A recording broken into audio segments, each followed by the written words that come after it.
going on, everybody? Welcome back to another TNC Sportscast. And today we're going to be doing our starts, sits, and risks for Fantasy Football Week 7.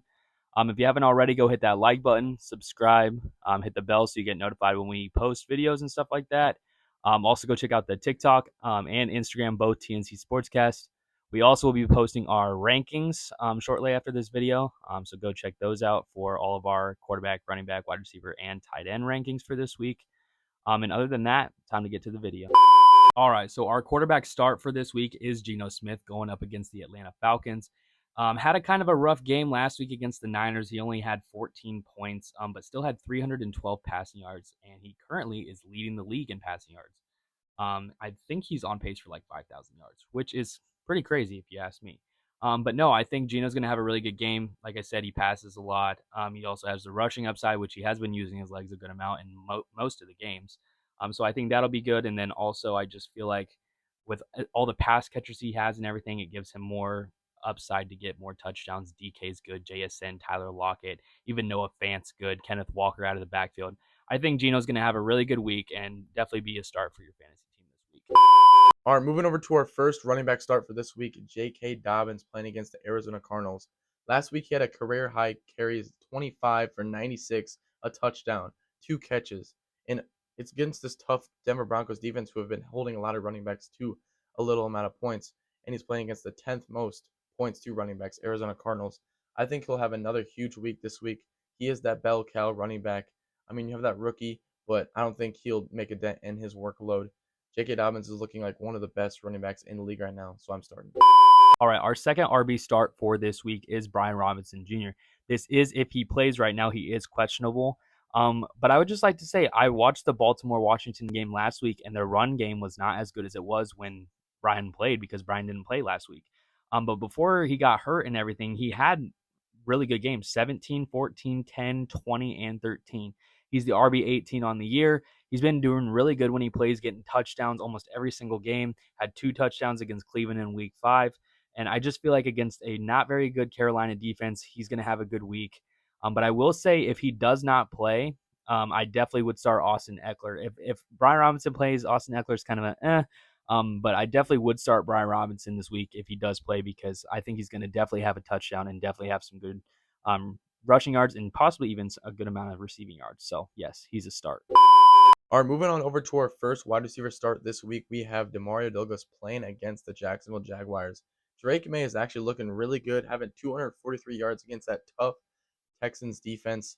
And Demario Douglas is looking like that number one option, having 9 targets, 6 receptions, 92 yards, and having a touchdown. So I feel like he's going to have a big week this week. I mean, he's projected 9.97, and I feel like he could go way above this. I think he could have at least 15 against this worst defense, 2 wide receivers in the league. So I'm definitely starting him in all my leagues.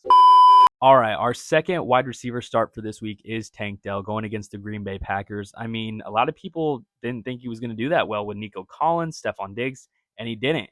But look what happened. Nico Collins goes down with an injury, and Tank Dell has rised up in that role with Stephon Diggs. Last week against New England, he had 18 points, had a touchdown, had 57 yards, had 7 receptions.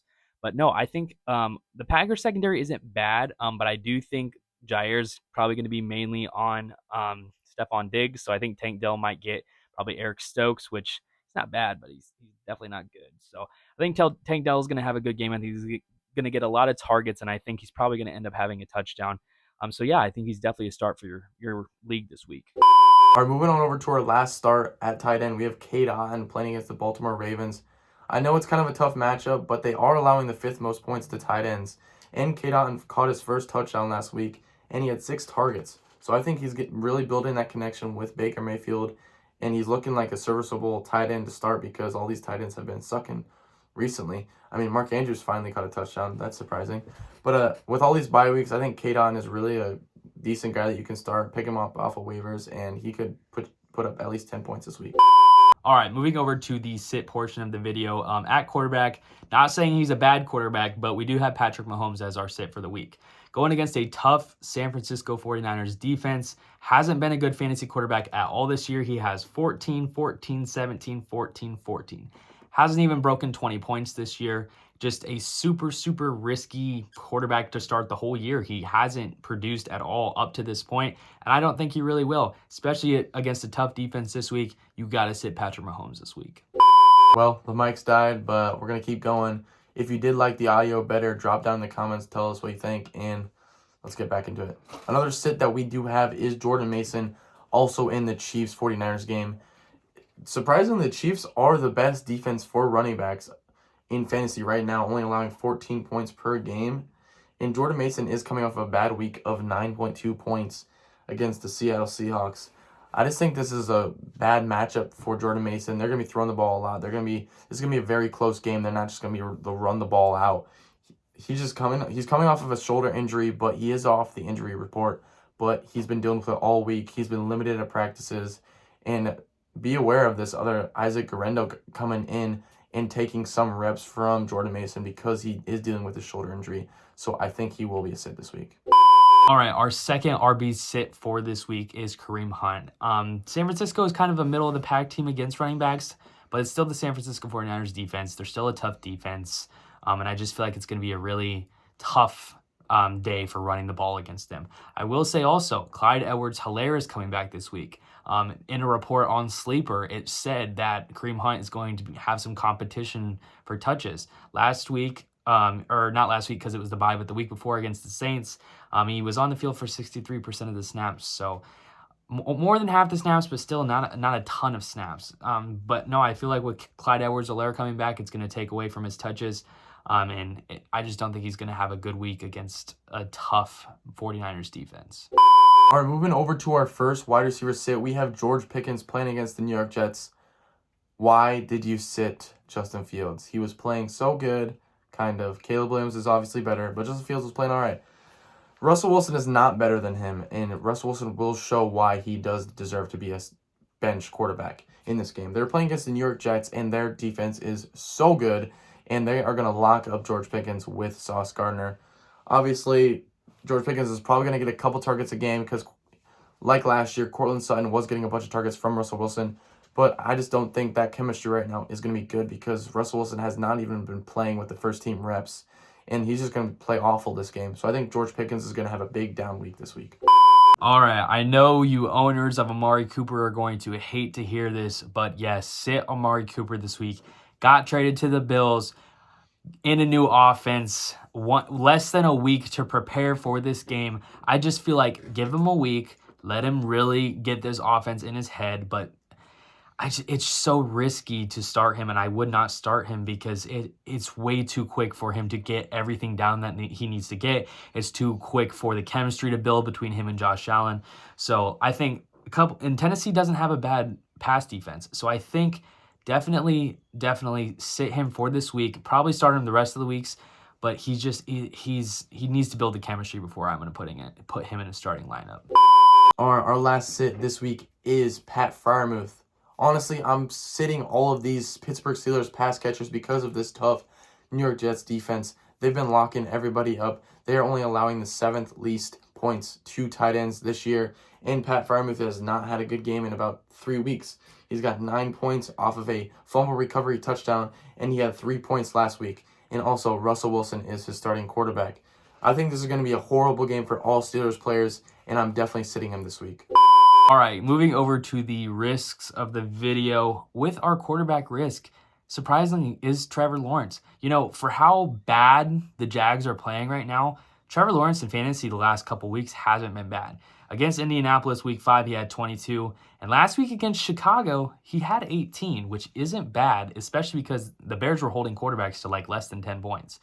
But no, going against New England, kind of a mediocre defense, I think Trevor Lawrence could actually have a good game passing the ball. We've got Brian Thomas, Evan Ingram's back, Christian Kirk. He has weapons, and I definitely think he can sling the ball around and get you a good amount of points, maybe have a couple touchdowns. So, yeah, it's a risky pick for us, but honestly, it wouldn't be a bad start if you do choose to do that.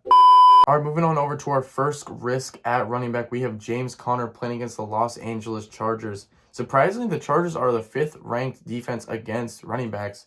And James Conner is coming off of a bad week of 6.6 against Green Bay Packers.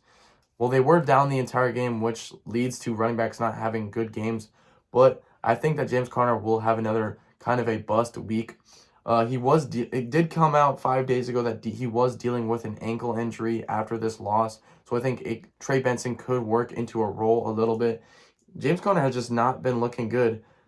Last week he wasn't running good. He only averaged 3 yards a carry, and I think Trey Benson, a younger guy that can come in and help when he is dealing with his injury, could take a little role away from him and take his starting job if he looked good enough. Honestly, I don't think James Conner's going to lose his starting role or anything. He'll be fine, but this is going to be a tough week this week for him. All right, our second RB risk of the week is De'Von Achane. Going against a really, really bad defense in the Indianapolis Colts against running backs, but he still does not have Tua, and he gets a lot of receptions from Tua, which gets him his fantasy points. Now, he may still have a good game on the ground running the ball, but I don't know how well he will do with his receptions that he usually gets coming off of an injury. Well, I know it was just a concussion, but still coming off of an injury, I think Jalen Wright and Raheem Mostert could eat into a role. And so it's just kind of a risky start or sit for me this week with De'Von Achane. But I would probably, if you have to start him, you can, but it's just super risky. Moving on over to our wide receiver risk this week, we do have Michael Pittman of the Indianapolis Colts. He is playing the Miami Dolphins defense, who are allowing the second least points to wide receivers. And this sucks for him because he is the wide receiver 2 at this point. Josh Downs is playing so well, and he only had 5 targets, and he's losing these targets to Josh Downs. The only reason why he had a good game last week is because of that touchdown that he had, but you can't be depending on touchdowns for wide receivers. So I think he's going to be a risk this week. How could he do this to me? Devontae, come back to Green Bay. Aaron Rodgers is old, washed. You don't want to go to the Jets, but he already did. But I'm telling you, he is way too risky. Same thing with Amari Cooper. I know we said sit Amari Cooper, but Devontae has chemistry with Aaron Rodgers, so that's why he's a risk. But less than a week to get adapted to a new offense, and it's just too risky for me, in my opinion. He might just go off with Aaron Rodgers like he did in Green Bay, but Devontae is a really big risk this week just because he just got traded and it's a new offense. So you probably are going to start him if you have him because he was probably like your second or third round pick. But it's just a risky start this week. Our last risk of the video is Dalton Kincaid of the Buffalo Bills. He's not looking like that big play guy that we all thought he was. And he's playing the Tennessee Titans, who are allowing the least amount of points to tight ends, only 5 points per game. I'm guessing that this is going to be the best matchup they've played against this year, but I think this is going to be an easy game for the Buffalo Bills, so they're not going to have to be throwing the ball a lot. So Dalton Kincaid's not going to really be in this game plan at the end of the game. Plus, Amari Cooper is coming into town. He's going to be taking away those reps that he's getting. And Dalton Kincaid has only had 2 games above 10 points, and that doesn't win you weeks. So I think he's going to always be a risk now since Amari Cooper's here. But boys, if you liked the video, make sure to go down there, subscribe, like the video, hit that bell so you know when we post. Like always, TNC Sportscast, Instagram, TikTok, and see ya!